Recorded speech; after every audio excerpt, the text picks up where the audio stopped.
A lot also has been said about China and the role of the U.S. and China, well, now this year we've had increasing aggression between the Philippines and China. How do you see that shaping the region? You know, I'm sure they would say it's about a more assertive China versus a more aggressive China. But I absolutely agree with you. I think this past year we've seen a China that has been much more assertive than it has in the past. You know, I'm not a scientist of policy and politics with regards to China. Some have argued that it's partially because China itself is going through a tremendous leadership change this November. And what better way to unite the people than to get them behind a country that's standing up for certain things. You know, my hope is that these issues will be resolved peacefully, because I think no one wins if it moves from sort of, you know, hot discussions to actual force out there in the West Philippine Sea or the East China Sea, South China Sea, South China Seas. But clearly, you know, my hope is that countries will come together. And I think it's particularly important that ASEAN strengthens itself. So it isn't one country negotiating with big China, but it's ASEAN as a region thinking through what is for the betterment of the region and for the world. So much trade goes through this region. I think we all benefit from a peaceful resolution of some very difficult and complex issues. Well, the criticism of ASEAN is that it's just a talk shop, and it has taken so long and cannot enforce anything among its members. Do you see ASEAN getting stronger? I do. Again, I'm an optimist. Remember how the EU began. I think it was with a coal deal or a steel deal also many years ago. Clearly, you know, so many organizations, I would say less ASEAN, maybe a lot of UN organizations, it does seem there's a lot of talk and not a whole lot of action. But that's part of the process in moving things forward. Clearly, I would join others in wishing them to be a little bit more active and a little bit more, you know, I guess assertive in moving things forward. But we have to recognize ASEAN is so disparate in terms of, on one side perhaps Burma or Myanmar, and on the other side we have Singapore. Such different countries, such different backgrounds, you know, robust democracies, wonderful democracies like here in the Philippines.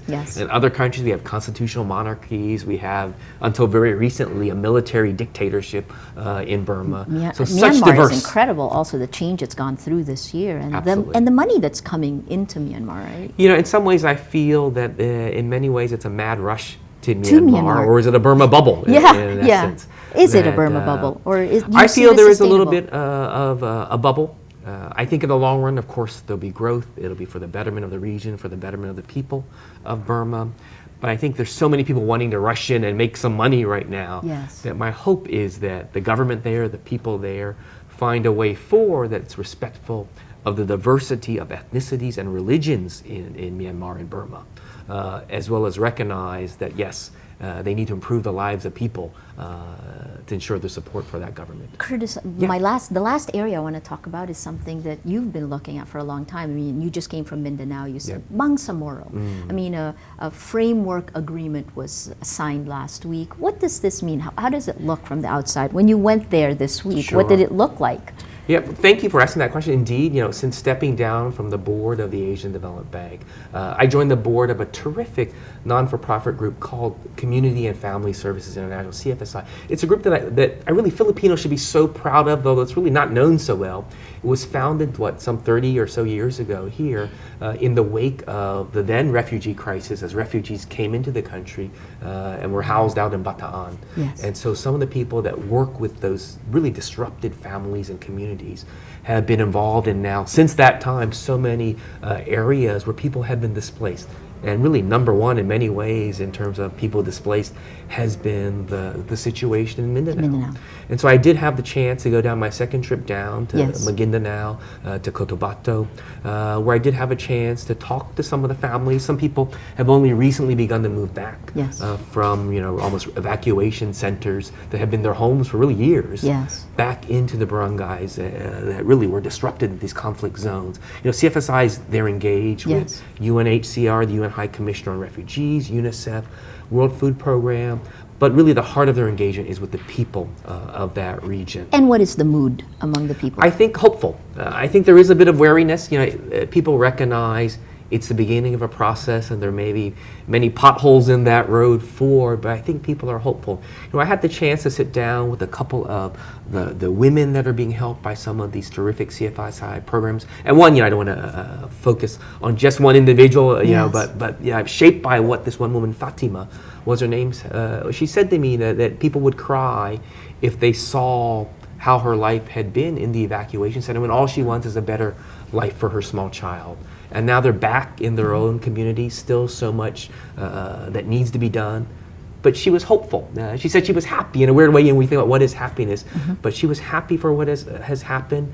But again, my fear is always that expectations are raised so high that they also need to be managed as a way forward. But I think President Aquino, his counterparts on the other side, really should be congratulated in trying to move things forward. One thing I want to say though is that whether it's here in Mindanao or some other country affected by conflict, I think part of the challenge is that people don't know each other and don't understand each other. And can demonize each other. Absolutely. Right? Yeah. I got off the plane here at the airport, caught a taxi, and the taxi driver said to me, "Where are you coming from?" I said, Cotabato. And I said to him, "So what do you think of this framework agreement, this peace agreement?" And he said, "I think it's a good thing if peace will come, but I think those Muslims are bad people. And to me, how can you demonize a whole people?" Yeah. Right? It doesn't matter what race or religion, there's good people and bad people. Yeah. But my hope is that also with this framework agreement, that maybe it allows for more interaction. I think the more we interact and understand each other, the better. So I'm very hopeful for the Philippines. I did have a lot of questions, I must tell you, when the Nobel Peace Prize awarded it to President Obama, like 2 months into his presidency, yes. or in some ways even to the EU. Yeah. But my hope is that one day they'll get back to their roots, and this would be a peace process that, if it works or if we want to encourage it, is something that should be recognized. That after so many years of conflict, at least this is a step forward. Maybe there's some steps back, but I think we can all take pride at least that there is a little bit more hope now. And so that's, I was so excited to be able to get down to Cotabato. In my old life as the U.S. ambassador at the ADB. You weren't allowed. I really wasn't allowed to go to Mindanao unless it was for some ADB specific projects. So I did have the chance to go down to Davao. But since stepping down, I've been now down to that region twice. And on my flight, one reason I was there was a dynamic social worker really degree program that was a partnership with Catholic University of America and CFSI, really training over the last couple of years 100 social workers from throughout Mindanao. I think there was one person from Palawan too. And so I'd had the chance to meet with the graduates. And these 100 people, it's almost, I don't know if I want to say they're points of light or butterflies that will have a ripple impact throughout Mindanao. But I think they were also hopeful. I think as things move forward, the work also of social workers, of entrepreneurs will even be more important in bringing not just peace, but prosperity to Mindanao. And that's my hope, that each time I go back to Mindanao, that it'll always be a little bit better. And so I would encourage you, all your viewers, all your clickers, we always have to be conscious of safety, clearly. But if you get a chance, go down to Mindanao, meet the people, better understand the people. I also, before we wrap up, I did want to congratulate you and all you've done. In fact, I went to your site, and that's how I read the actual framework agreement. Just your ability, your team's ability to bring news and information to people beyond just reading it in the newspaper, I think is terrific. Well, that's my last question to you now, is technology. Absolutely. Yeah. How do you see technology shaping Southeast Asia?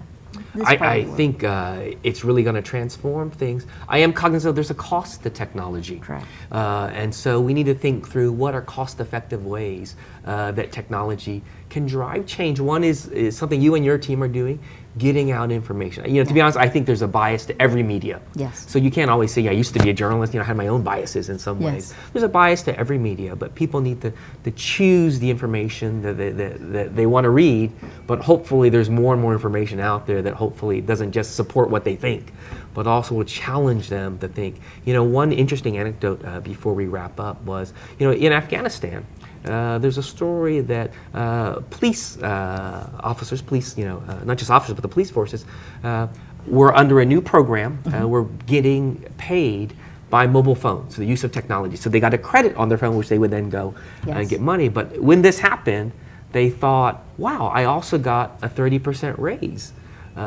But actually what had happened was that no longer were their commanding officers paying them.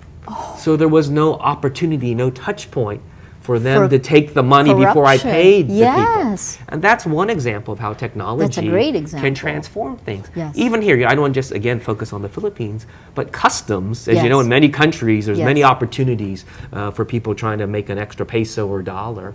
If things are computerized, when will ever things be computerized? That's one more way to check on things, Yes. disclosure policies and all. So my hope is that technology can transform the region as it has transformed many things in our day-to-day lives already.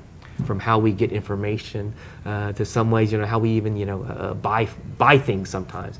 Through technology, it's so different than how it used to be. Well, fantastic. Thank you so much for Thank joining you, us, Maria. Curtis. It's so wonderful to be here and Good be to back have in the Philippines. Very good to have you. We've been speaking with former U.S. Ambassador to the Asian Development Bank, Curtis Chin. You've been watching Talk Thursday. Thank you for joining us.